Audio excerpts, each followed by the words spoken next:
And we are live. It'll take a second, but you're probably a pro at this by now, right? I did it yesterday, so I'm a pro. Yeah. I've noticed that, oh, shoot, this is going to start here. Boy, we've got a big delay today. Okay, here we go. Yeah. All right, I needed to mute it. Okay. So hi to everybody that's coming in. I'm not seeing you yet, but you'll show up in a second.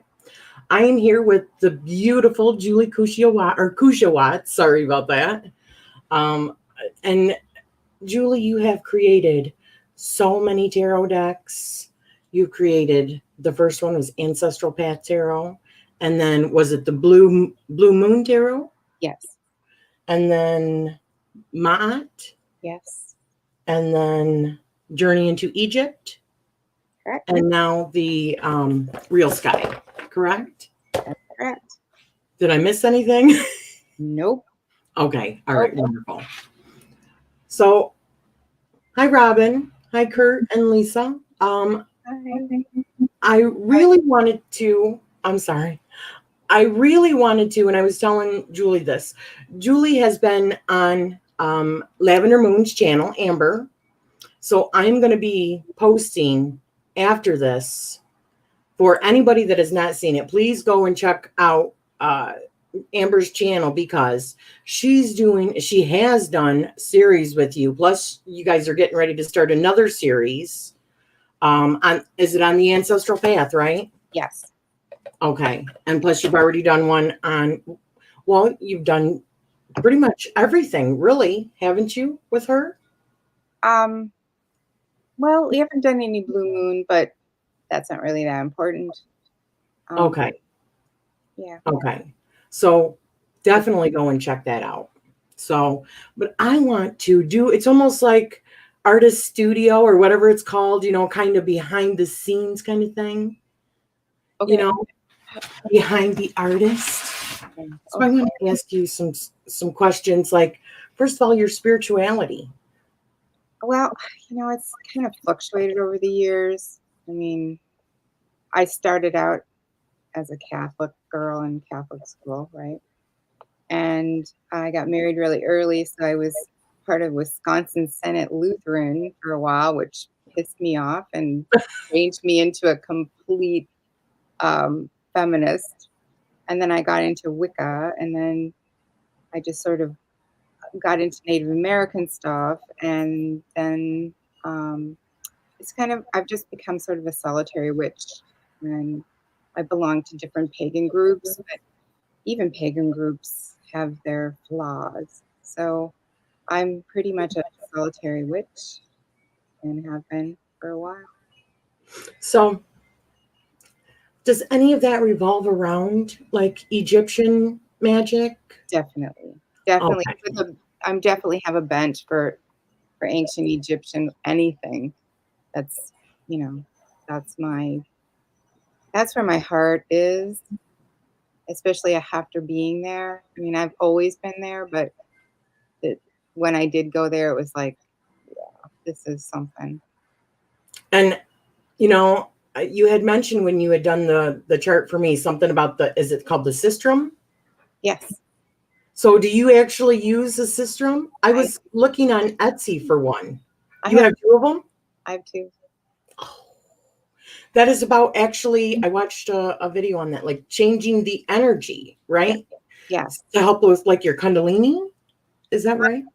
To help unblock energy. One style is for celebration and one style is for ritual.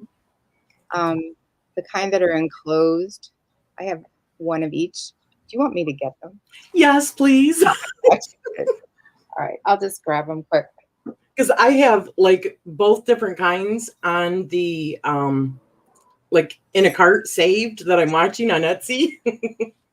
Okay, so Peter got me this one a while ago, and this would be a celebration one. Okay. I actually use it to get the cat to get off of things. And this one is the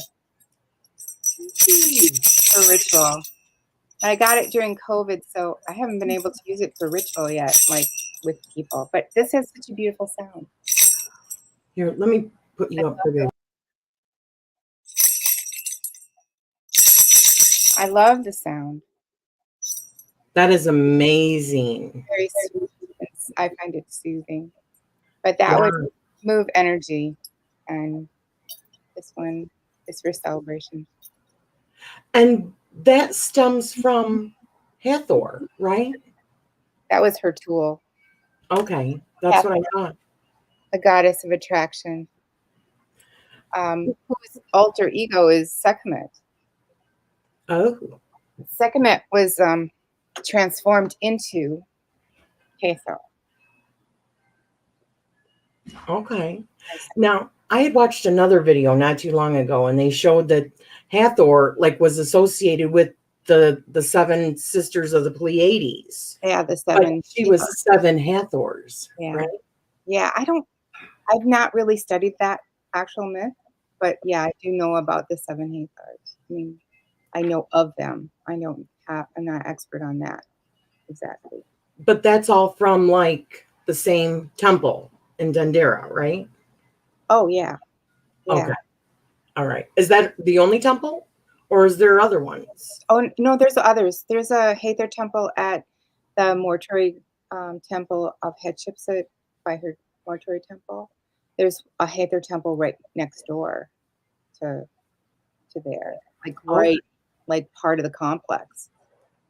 Yeah, they're all over the place. Hathor. There's a Hathor temple at the Temple of Isis at Philae. There's one there too. Was Isis a student of Hathor? Isis is a facet of Hathor, part of the snake goddess, the Wadjet. She's part of that.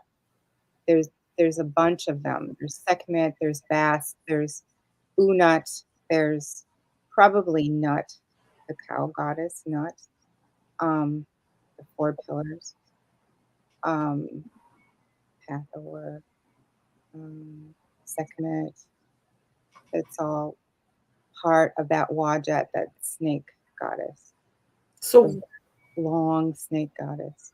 What got you into Egyptian stuff? Did you start having dreams from a young age, or downloads, or experiences? I think I just really loved it. I can remember being in grade school, and my best friend and I would race to the library because when there was a new shipment of books, and we would just grab all the Egyptian books that would come in and fight over who would get the newest ones. And one day in particular, I remember having this beautiful new Egyptian book, and I was looking at all the pictures, and looking at all the pictures came to a picture of this golden cat, a Bast image. And I was like, oh, I want to read about this, but I want to see all the pictures first. So I'm going to just, leave that, not read about it, but just look at all the pictures and come back. So I looked at all the pictures and went back to look for the cat. Could not find the cat.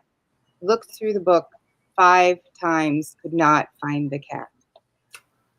I didn't find the cat again until I was in college at UW Milwaukee, when I walked into the bookstore and saw a little black cat sitting on a shelf in the same pose that was in that book from 4th grade.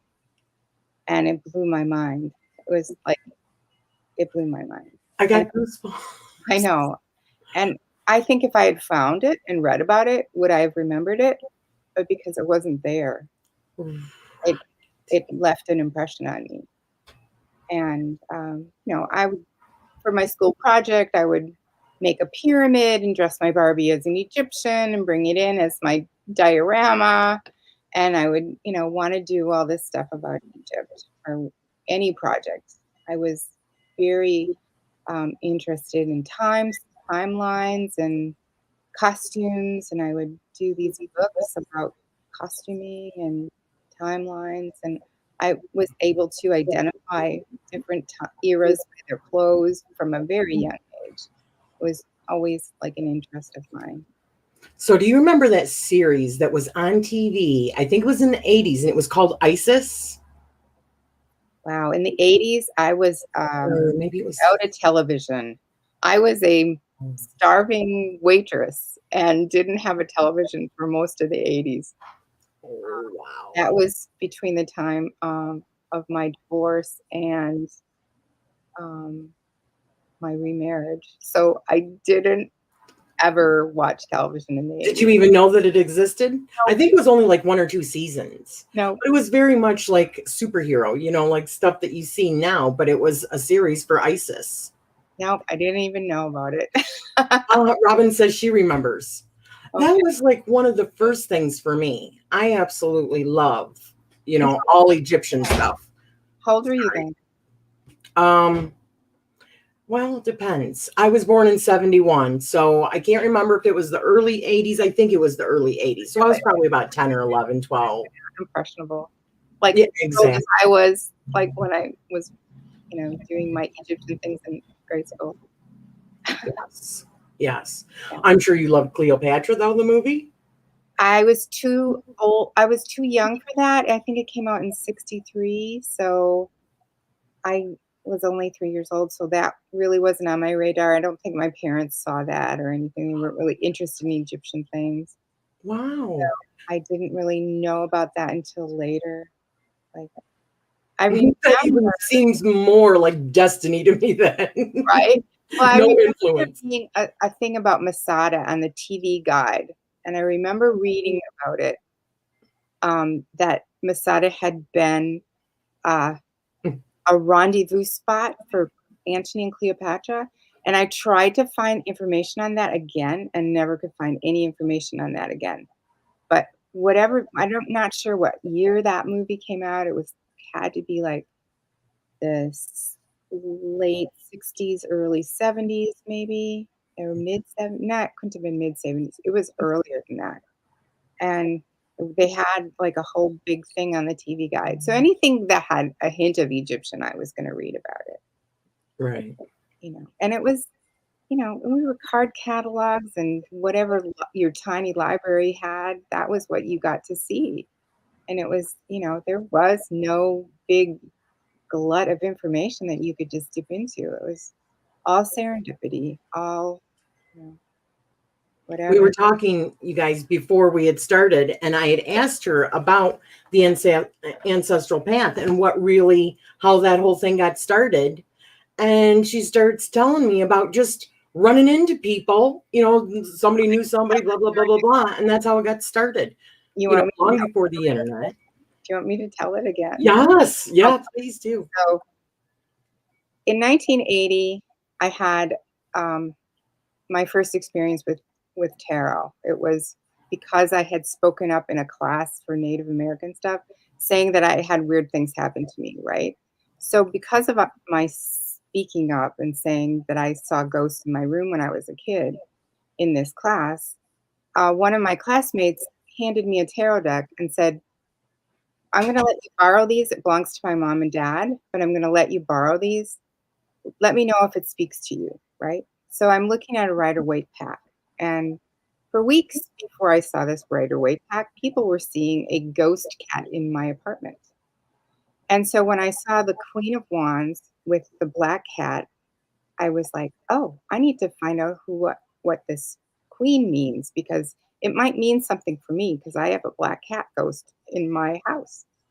So I put that on the shelf. 7 years later, I'm remarried. I got a second boy. Um, I'm home with him because I'm a stay-at-home mom, and I have a little bit of time on my hands because he'll sleep for 45 minutes. So now's a good time to learn tarot, right? Um, so I start painting just to make some extra money. We were doing spirit fairs. I did a commission for a woman named Terry Principe, and she was a massage therapist. And I was doing a chakra painting for her. I did her in a lotus position with her chakras. And she came to pick up her painting and saw the four queens that I was painting. And these four queens did not make it into any deck, um, but they got my foot in the door. She saw the paintings and she said, "I just had a tarot reading from this woman, and you should meet her." So she said, "I'm going to have a party, and I'll invite you. Please bring these paintings. So a few weeks later, she has a party. I go and meet Tracy Hoover. And Tracy Hoover is a big thing in the tarot world. She is a reviewer. She's a critic. She has a newsletter called The Winged Chariot. And this is how tarot people kept communication. They would have newsletters. They would have Tarot Network news. They would have, they would keep in touch through letters and send each other information about different decks. They would review decks for each other so they would know what was good. And Tracy took one look at the queens and fell in love. And she said, yeah, Stuart Kaplan is my friend, and he's the president of US Games. Well, it just so happened that I had bought this huge encyclopedia, Encyclopedia One of the Tarot Encyclopedia. The first, it was at Sanctum Regnum, an occult bookstore in downtown Milwaukee. And I was living in Milwaukee at the time when this all happened. And so I recognized his name from that book. And I was like, wow, you know him? I have his book. And she was like, I will ask him. Send me photographs of your pictures. I will ask him if he'll be interested in publishing this. And he told me once, she said, he told me once that in 15 seconds he knows whether or not he's going to publish a deck. And so she put him on the spot. She sent him photographs. She goes, okay, Stuart, you got 15 seconds to let me know if you're going to publish this deck or not. And that was like 1989, something like that. I had started work on Ancestral Path in 1988. I did 15 cards the first year. And after I heard that Stuart Kaplan might be interested in this deck, I did 64 paintings the next year. And Tracy volunteered to write my book at the same time that I asked her if she would. And so we were like, jinx on you, kind of saying things at the same time. And that is how I got my foot in the door for creating a tarot deck. But when the tarot deck was finished, I had a photograph deck. And I did not know how to read cards. I only had worked with the symbolism. So Tracy did a class with a bunch of people and me.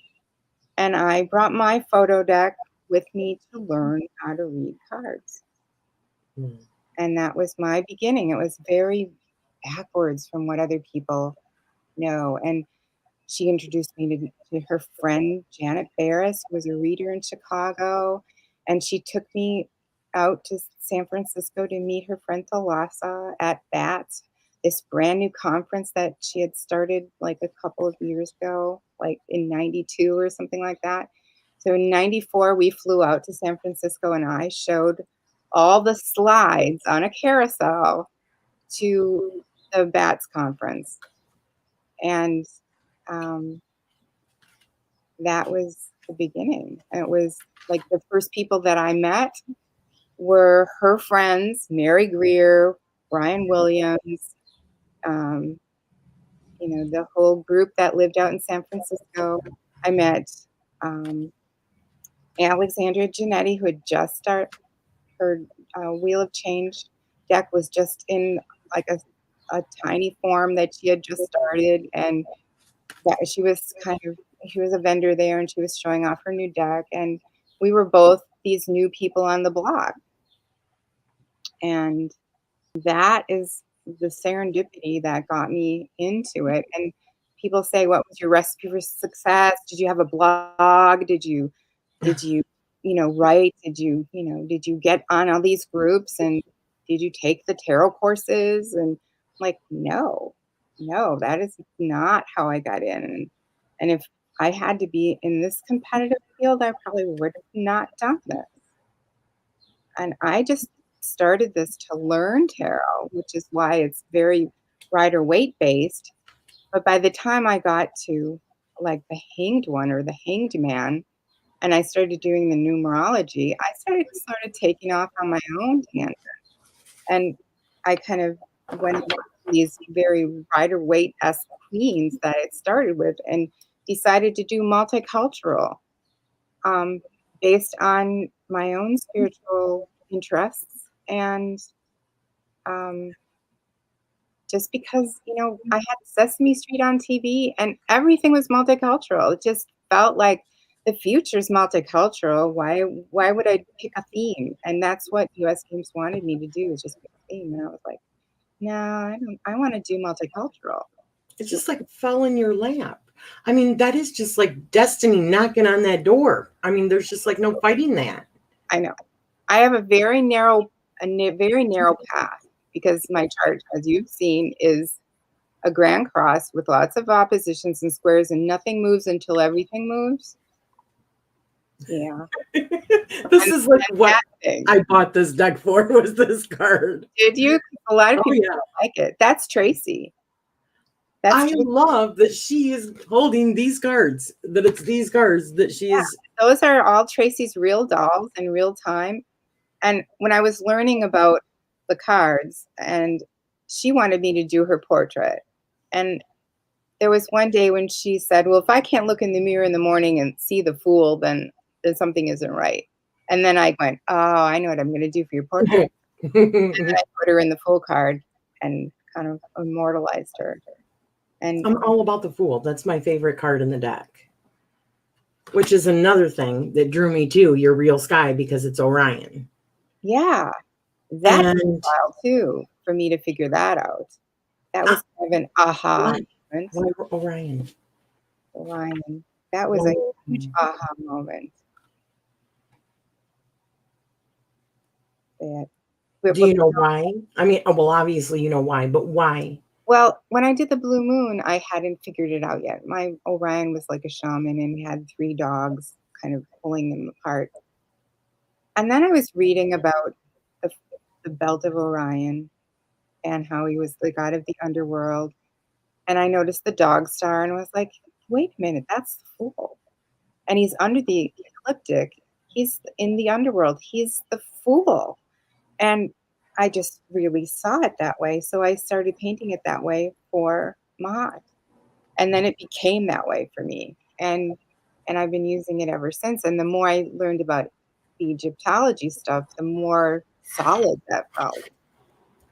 It starts out with a hunch, and then you get verification in the real world, real research, and then, it just solidifies, and it brings you to more questions, and it brings you to another layer to look at, and it's just an ever growing body of work, as you well know. Miss, I want the houses in an oracle deck. Pretty please. I said pretty please. Pretty please. Yeah. When you've finished your workbook, then I'll do it. I hear you. And trust me, I plan on doing it. I cannot get my hands off of this damn deck because I love it so much. I'm glad. But because it's a realization for me.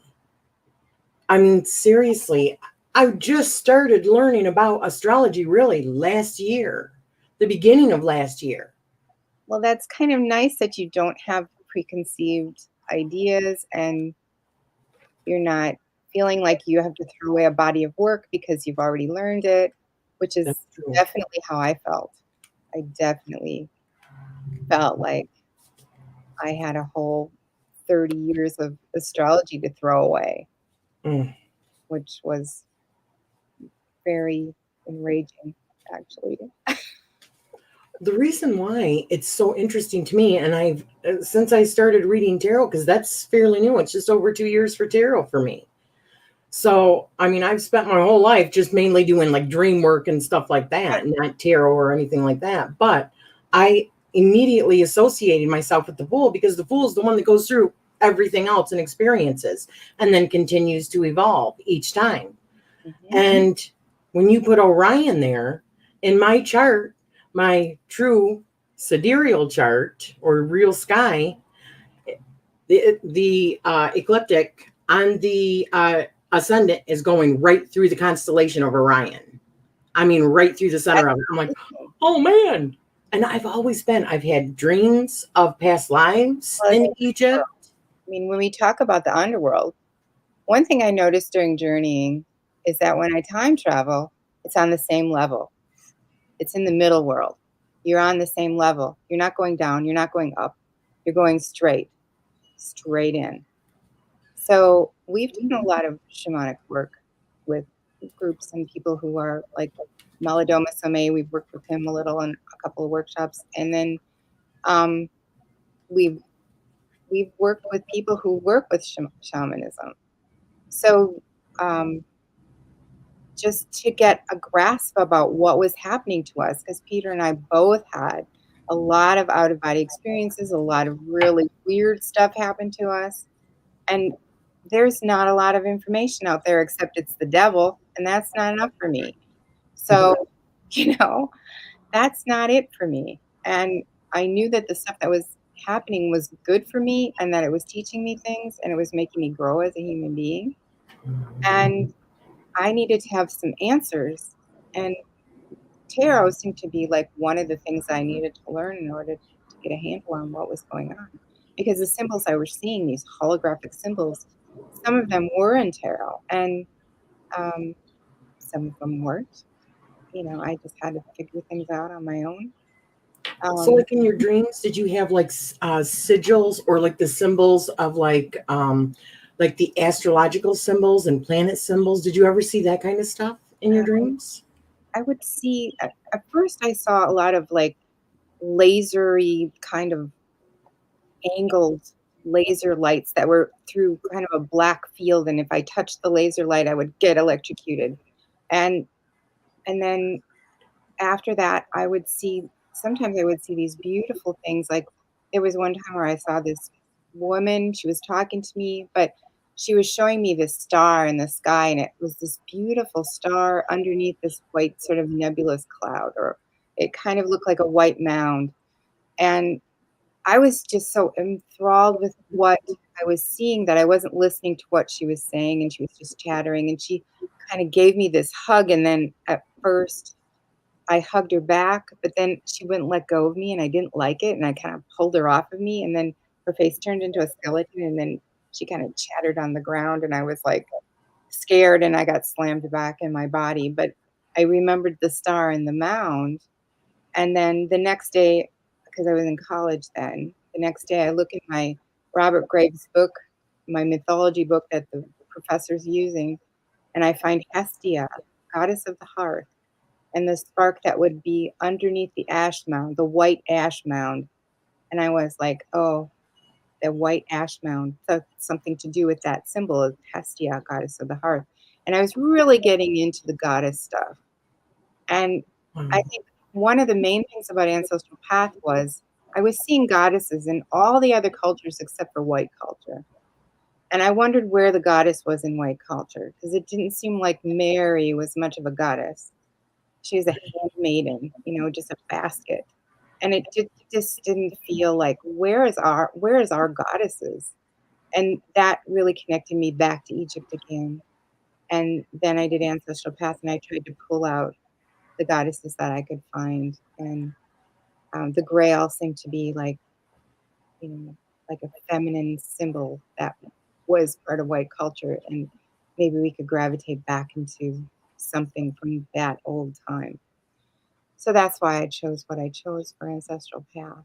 But it's all like Wow. just striving to know, like just striving to know, what's happening and what are these dreams about and what are all these altered states and just leaving my body. And sometimes I there was one point where I was kind of praying and I could hear my own voice like in a tape recorder praying. And I thought, well, that's stupid. I'm just talking to myself. And then I could I could see myself dancing and I was watching myself at the same time in this dream, and I'm like, well, I'm done praying because I'm just talking to myself. It's you have to do something. If you want something to happen, then you better manifest that. Stop asking for it like somebody's going to give it to you. Just do it. And so that's kind of like some of the things I learned out there. And sometimes I would get yanked out and I would go through a wall and I would feel it like I was going through the surface of water, and I would see the layers of the wall as I would go through it like a layer cake. And then I'd be out in the wind and I could feel the cold air. And it was so like it was so naked. You're so naked in that out of body experience. And one time the sun came up while I was out, and the solar wind was so strong that it plugged my ears. And I thought, wow, this is why spirits come at during dead time, because it's quiet and it's safe, and they're not going to get blown away by the solar wind. And I thought the human body is a great place for our little essence to be. It's peaceful and it's calm and people make their lives really complicated, but we're here to find peace and to be one with nature. And we're already one with the universe. We don't have to go looking for that. And, so I learned a lot of stuff about, I mean, there was like priestesses who would take the souls of the dead into their mouth and then take them and blow them into a belly of a woman who wanted to be pregnant. Oh Just my gosh. save those souls from being out in the solar wind. So did you learn a lot about these things after like your first time to Egypt? Or did you read about this stuff before you went? Yeah, Yeah. way before. I didn't get to go to Egypt until 2007, and I had like a whole body of work up to MAAT, you know, Oh wow. before I went. And I didn't do a deck right away after 2007. It took until 2009 when I went with Robert Bovell, and he sat us all down and showed us on a computer where the real sky was and what day we were born and how every single one of us had a different sun sign. And I was like, shoot, Mahat is wrong. I have to do it over. Like, I'm not doing it over. I'm not doing that. And then I had an injury to my leg, and I had time on my hands. And actually, when I started Mahat, I had an injury as well. And as I was doing the tarot deck, I got healed. So, yeah, it took. Do you see the destiny in that too? Yeah, I know. At the very, very narrow path that I've set for myself, you're going to get this done this time. It's like, you don't get to do anything except your work. And that's all you get to do. And that's going to be your fun, but you don't get to do anything but your work. And that's pretty much true for me. Because even my vacations to Egypt were working vacations. They were work. I got my assignments. I learned in 2007, I learned that all the dreams and out of body experiences I had about Egypt were real because I went to the places that I'd seen. And so then 2009, it was like, okay, real sky is a thing. And if you do this, you'll be on the cutting edge, says Robert to me. I know you're mad at me, but if you write about this, you'll be on the cutting edge of something. And I was like, your delivery sucked. So, I think he was right though, wasn't he? but he was right. He was right. And I am glad I did it. And after I did Journey into Egypt, I knew that I needed to do a book or something. I sat down in 2009 with a couple of my young friends, and I need to do something with this astrology project, and I know I'm supposed to write a book, but I don't know really how to begin or what to do. And we sat and we talked about it, and it was Lisa Sandow and Brooke Mackey, and we sat down by my willow tree and we talked about it. And Lisa said, you need to have an app. You need an app. And I said, yeah, and I'll look into that. It was $30,000 to do an app. I was like, I'm not doing an app.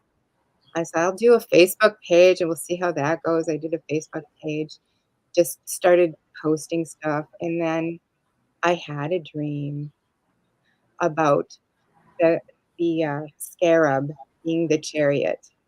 The And Cancer. oh, that's why Cancer is always the chariot, because it's Kepra, and it pushes the sun across the morning sun across the sky. Oh, that's why it's a chariot. That's very Egyptian, isn't it? And then all the other cards downloaded, and I was like, I'm doing another tarot deck.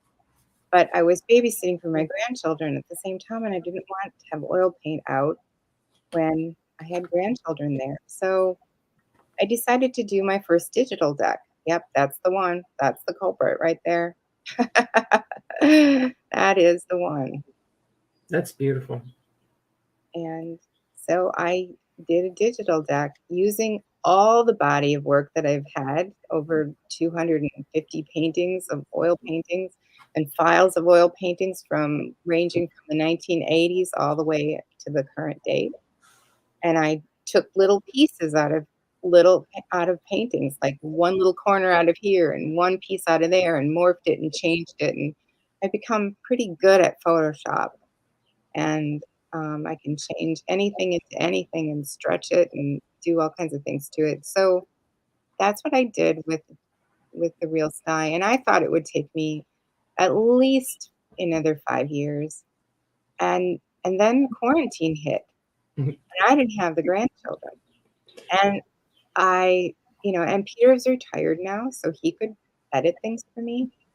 And I hunkered down and I did the Real Sky, and I did Over Journey into Egypt so that it's on demand as well. So because it's almost out of print, I've only got about 250 copies left. Oh, don't tell me that. And then it's going to be out of print. But it's on demand. I digitally remastered it, and it is on demand as well. So all my decks are available right now, except for the first edition MAAT.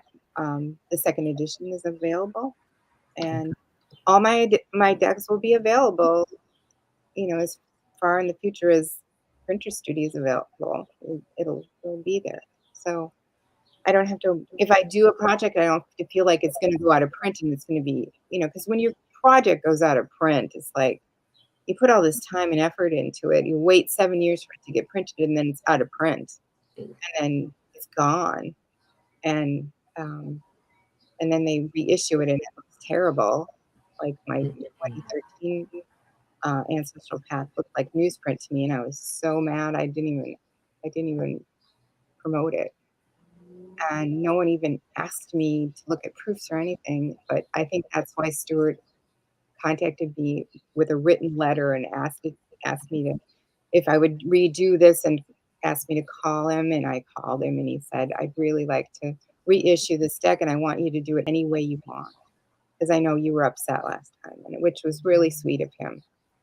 So I did do Ancestral Path over again during my Saturn return, which is what I did my first Saturn return.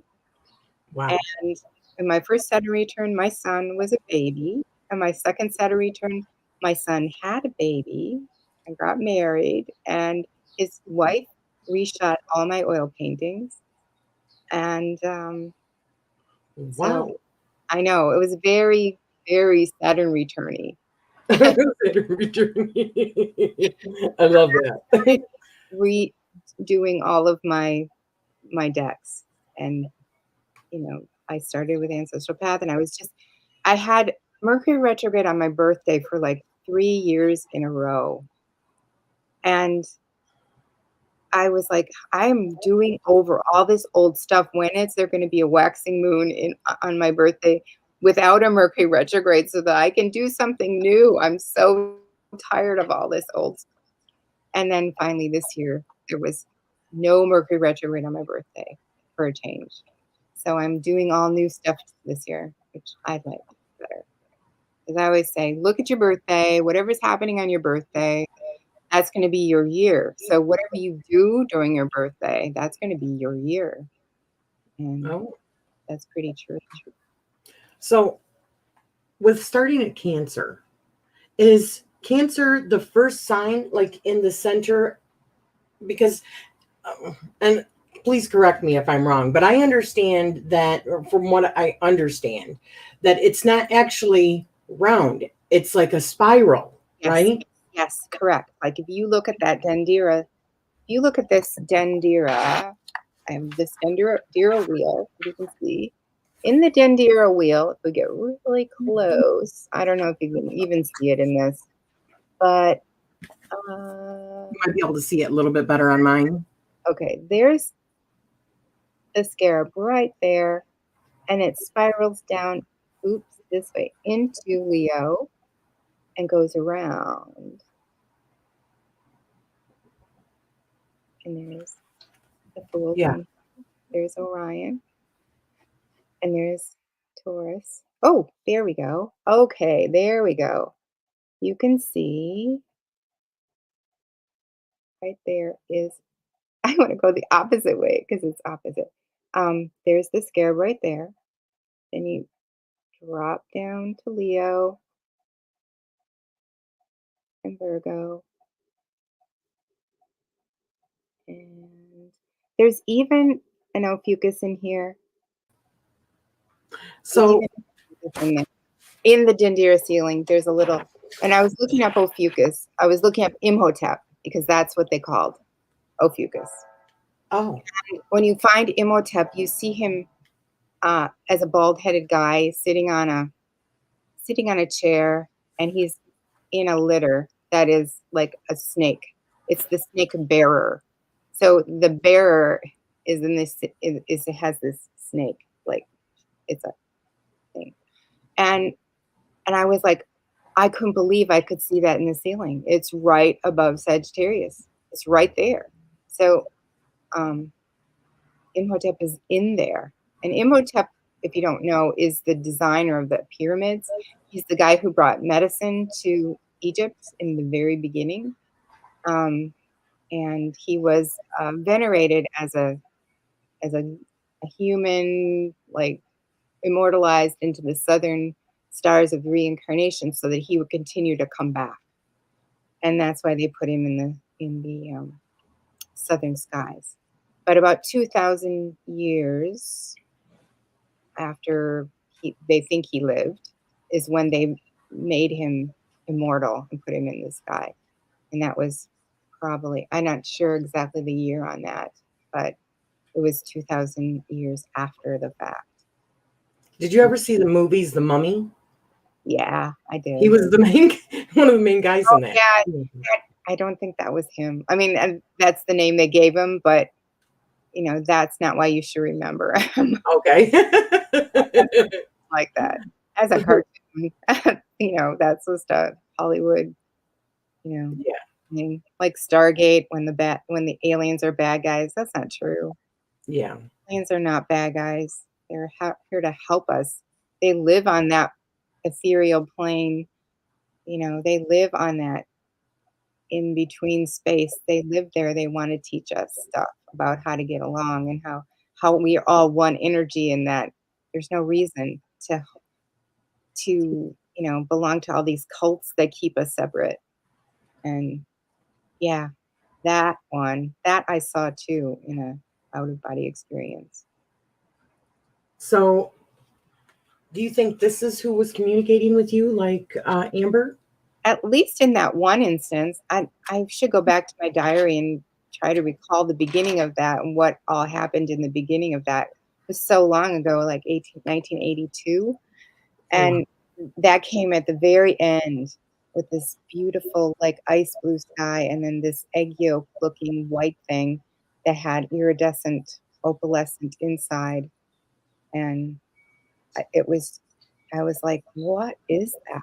And I couldn't even tell you how big it was. I couldn't, because I was in an energy body. So I couldn't even say, it just felt like wholeness to me. And it became my sigil. I made a beaded necklace to match it. And everybody goes, "Is that the moon? Is that the moon?" And I was like, I don't think so. And then it was like somebody said, "Oh, it's an egg. You're just at your beginning." And I was like, "Yeah, well, I've been doing this for a while." Even though I was only in my early 20s, I didn't feel like I was an egg because I'd been journeying since I was little. Have you So, ever heard of the law of one material? no, no. That is material that was channeled by a group in the 80s. That's why I ask. A lot And of stuff happening in the 80s. It was an open corridor. I don't know who had some kind of ray beam or who was working with some kind of new alien technology, but all the sensitives were getting sucked out. Well, it was material that was channeled from people that they called the Ra group. The what? The Ra group. Oh, the So rock. like the same entities that were in Egypt. Okay. So Ra, it was called the Ra group. And I never heard of that. yeah, Where were they from? well, they're like blue avians, No, aliens. people. Where were the people who were doing in this part of this group? Oh, San Francisco, I think. Yeah. And there's actually Meeting them in Wisconsin. Because right. I'm in Wisconsin. I just didn't know if you had heard of them because they're actually quite uh I mean well known. Not everybody knows about them, but I just thought that was interesting information. They talk about, these aliens and things for the earth, and they talk about tarot. There's a whole section about tarot and all that in there. Now, see, if we had So, the internet, I would have been able to find them. But yeah, because you're only dealing with newsletters and you're only dealing with people you know, and it's all, I'll write you a letter, or I'll right. talk to you on the telephone, the actual like receiver telephone. That's the only way there was communication. So, Oh yeah, I've talked with my kids. They don't understand. It's like we moved so much when I was a kid. And when we moved, I mean, even if it was the next town over, there was not long distance. I right, mean, if you called long right. distance, it was so expensive. There's no email, If nothing. your friends get married, you don't know their last name, you lose touch. Exactly. I lost touch with all my friends until like my 20th class reunion. I think even to my 30th class reunion. Then we all had emails. We could talk to each other. But other than that, we had lost touch with people. It was easy to lose touch with someone for 25 years. Yeah, Crazy. exactly. Now is so much better. And people might think they're isolated or they're in quarantine, but oh my gosh, now is so much better. Talk about being isolated, raising kids in the Midwest while everybody else is working is the Yeah. most isolating thing in the world. Yeah. Robin says I didn't even go to my reunions. Yeah, no, me neither. No, thanks. Yeah. Um, so for me, one of the reasons why this deck, the Real Sky, really stuck out to me, and I was telling you this beforehand, is because I do this monthly collaboration with another lady, and where we talk about the moon energy, and it's for the new moon. So, how to prepare, how this affects you, what house it affects you in, what's the universal energy. So I had seen a um, post in your group, and it said the full moon full moon in Virgo, and I thought it was the full moon in Libra. I like did a second take. I'm like, what's going on here? Did I see something wrong?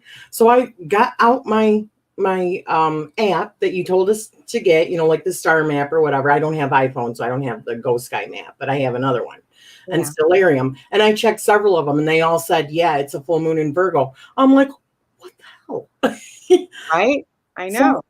I mean, how can I go on and tell other people this is how you prepare for this energy when one is an air and one is an earth, two totally different kinds of energy, and they would fall in different pieces, or, parts of people's houses and everything.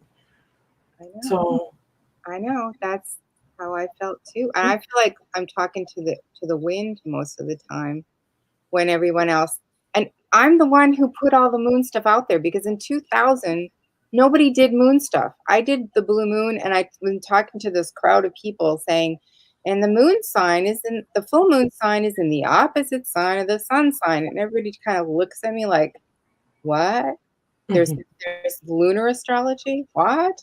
My son isn't, they hadn't even thought about the moon, let alone phases. When I did MAAT, I did the phases of the moon in the signs.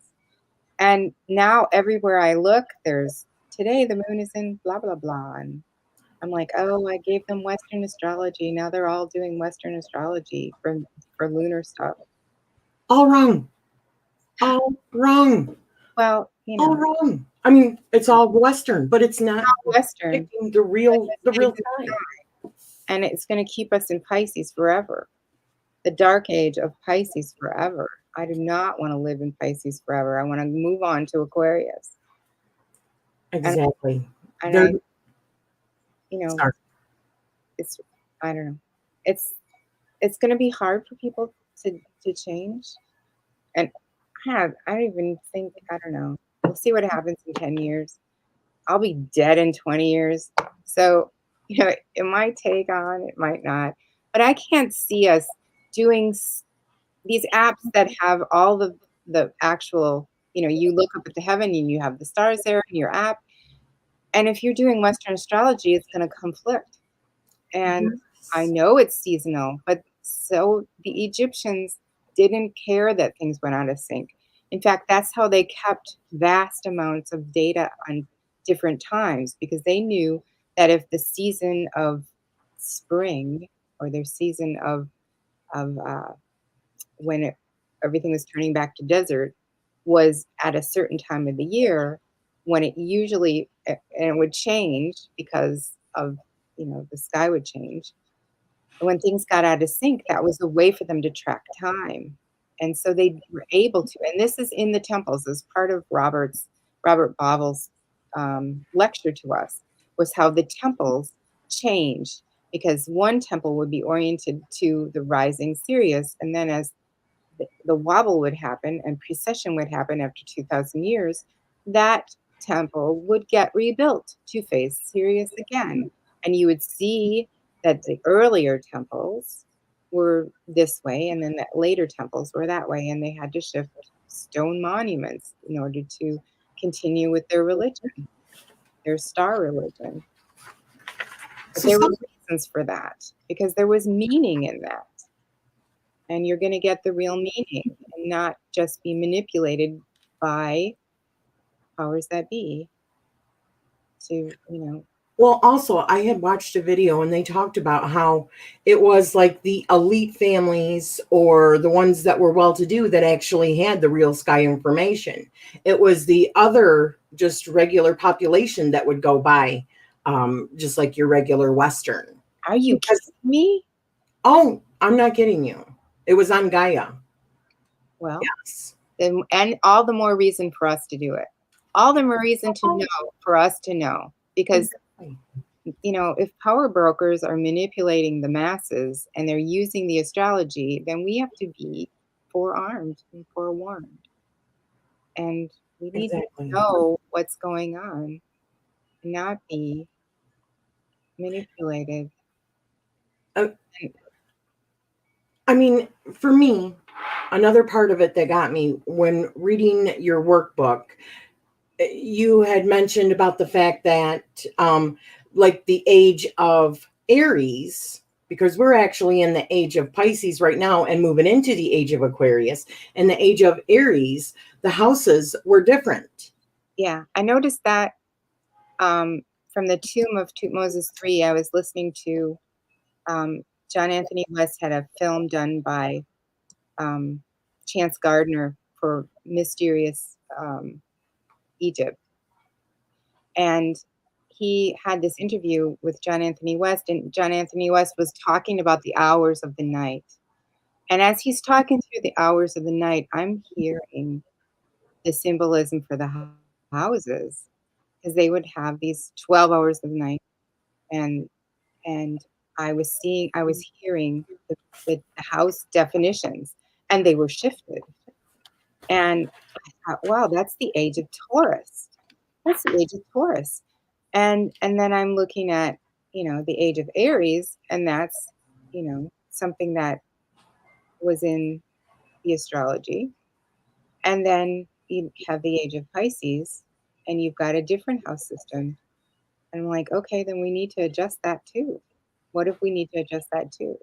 And when you look at people's, like, what the problems of the world are now, like people who have their worth based on their money, and that's a part of personality getting shifted into money, into the money house. And you are not your money. You are a person who is vital and important no matter how much money you have. It's not about how much wealth you have. That makes you valuable. And, the whole identity thing with, you know, who am I? I feel like I feel like I shouldn't be in this body. I feel like I need a different body. Um, it's all about who your soul is. You're in touch with your soul. That's that 12th house, the soul, like your connection to God in the 12th house, bleeding into your physical body area where you know who your soul is, but here you are in this body that doesn't feel right. It's temporary. This is a temporary lesson. You don't have to stay in this. And it's an And issue. like the Really third feel like you house. have one life. It's an issue. If you believe you only have one life, then you want to get into the body that you know you should have. And and so it's an issue. So Communication like, from home. We're communicating from our home. Um, there's a lot. but there's also a lot of other stuff, like otherworldly stuff, Oh yes, that is happening now. We're on the cusp of that, the or at whole least I believe we are. the whole level of the thought world has lowered itself right into our world because we are now in that space that I used to just journey into, where I could hear everybody's thoughts. I could hear my son dreaming. I could hear what sounded like a radio playing. It was the layer of thoughts that is like the first layer out. And that layer is here with us all the time now because of internet. Internet has exposed us into the layer of thought. It's here all the time. So like the third, like in the life on the cusp of the new age, you've got here for the third, which is um separate from and guides and guardians. So like you're saying, addiction to like cell phones and internet, but Yeah. also don't you think that that has maybe something to do with different communication that more people are easily getting like downloads and stuff now? Yeah. Yeah. Yeah. But So also, there's going to be people who are going to see more things in their houses too. More like when you get to the fourth house, you're going to have guides and guardians coming into your house. Like you're going to have more spirit activity as well. So there's going to be that option to be able to tap into spirit activity because you're not afraid of it and you don't disbelieve it. And what would happen if the white people could talk to their dead for a change? I mean, like, we're the only culture who can't do that. So maybe our dead wouldn't be so hungry all the time if we could have ghost feasts for them and talk to them and leave them offerings. And maybe we wouldn't have so many problems with, Confederates bleeding through and Nazis coming back and, the unhappy dead yeah. wanting to fulfill their destiny or maybe not even knowing that they're dead and just using people and possessing people. And maybe we could like deal with that. I don't know. It just makes perfect sense to me, especially because one of the first things that I learned when I really started learning about astrology was that I was on the cusp. So then when I learned about Vedic, well, I was on the cusp the other way, but Sagittarius, Capricorn. So I thought, well, I mean, if it works like that for your sun sign, why wouldn't it work for the houses when you're on a cusp? And that's exactly what we are on. So if another system is not showing that update, why isn't it? You need better tools. And, part of the reason why I kept making new tarot decks is because I had needed to have better tools to communicate and get messages. And I was getting corrections and I was learning things that I needed to update. Kind of an upgrade, like you need to Yeah. upgrade your phone and you need to upgrade your computer. Well, sometimes you need to upgrade your system. You need to upgrade your mystical system is you need an upgrade. And, someday somebody will upgrade mine. Or maybe I'll upgrade it. Maybe I'll come back and upgrade it. Right. And then people will say, everybody thinks they're Julie Cuccia-Watts. So I actually have another question for you in regards to like if you feel comfortable talking about it. Where's your Chiron in your chart? You know, I have no idea. I never really pay attention to the Chirons. What does Really? your chart say? I mean, you have my chart. No, I had the wrong time. Remember, I have to get it again. The reason I asked is because it seems like this was like a Chiron thing for you, because you, all these years of work that you did on the previous system, I now think it seems like you healed yourself, and now it's your mission to go out and heal others in the same field. I feel like it was a Saturn thing because of Saturn return, and it would hit on all my Saturns, my rebirth and Saturn stuff. I think it was mostly Saturn. Okay. Saturn I'm still curious to see where it falls. probably where my Saturn is. My board was upgraded with the houses and I love it. Yeah. Yeah. I am creating this big table that it's going to have the 12 houses in it. And I created a whole bunch of runes. So I'm going to do like rune readings on it, but based around. If it's somebody that's in Western, that's fine. That's why I'm only doing the 12 houses. I'm not putting what they are. But if it's somebody that's Real Sky, I can do like the Real Sky houses for that, which I think is really awesome. So Awesome. I'm looking forward to it. Yeah. We'll have to promote that when you get it out. Yeah. Well, oh, thank you, honey. Thank you. So really, all of your decks pretty much can be accessed through your website, right? I mean, there's links for everything there. And the only one that I'm sending out yet is the Journey into Egypt first edition. But when those are gone, I won't be sending out decks anymore. I will be officially retired. And everything else I do would go through on demand. And I wouldn't Does that come with the book? What? Does that come with the book? The books are all sold separately. All my books are on Lulu, and all my decks will always be on Printer Studio. From now on, everything is. I mean, because I used to have to have a printer print my stuff because I was indie, and so I would have to invest massive amounts of money in order to get my decks printed, and then I would have to store them all. And having them on demand is just like, it's unbelievably great because, back in the 80s when everything was 4 plates and it was, if you wanted color, it was going to be ridiculously expensive. I mean, all of these sorts of things were out of reach. I had to do everything in pen and ink because we couldn't afford to print anything. And now it's just so much better. Robin says, wait, what is going on with the Journey into Egypt first edition? She said it was only like 250, right? I only have about 250 copies left.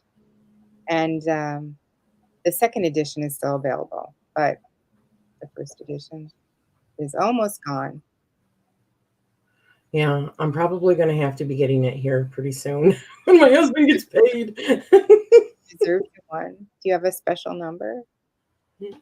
No, I don't. I was just going to say, here, take my wallet.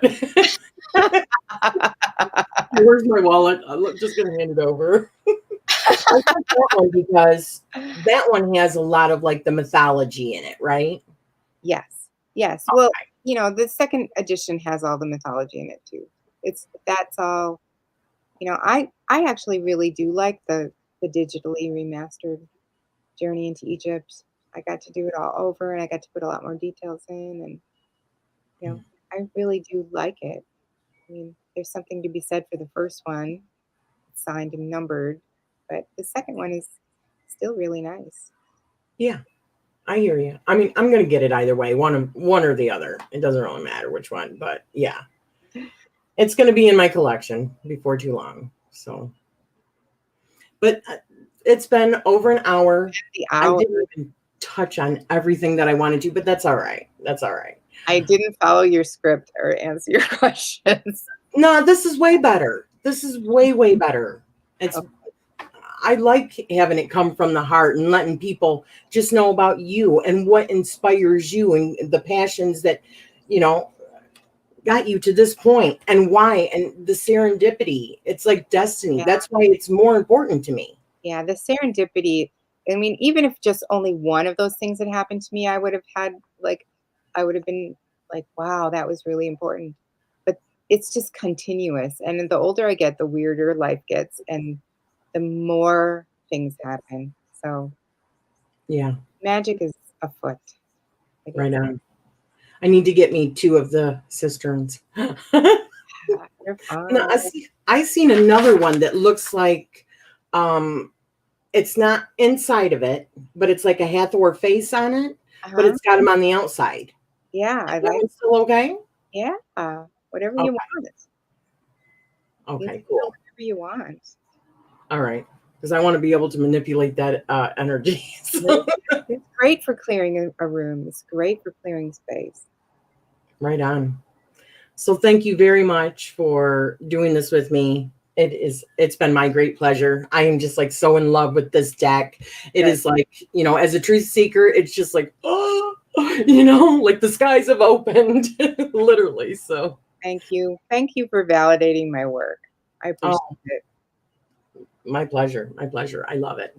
I think my friends are kind of getting tired of me like trying to shove it down their throats. Sorry. But I can't help it. I'm like that. When I'm in something, I'm all in it. There's like, there's no half-ass for me. Yeah, So me too. I'll divorce an old deck and move on to a new one and then kind of go, oh, well, I guess this old deck is still okay. yeah, But sometimes I have to do that just to like really focus in on this new thing that I need to do. So yeah. I So love thank you everyone for joining us. It has been wonderful. everybody. A dream for me. And I hope you all have a wonderful rest of your evening. All right. Bye guys.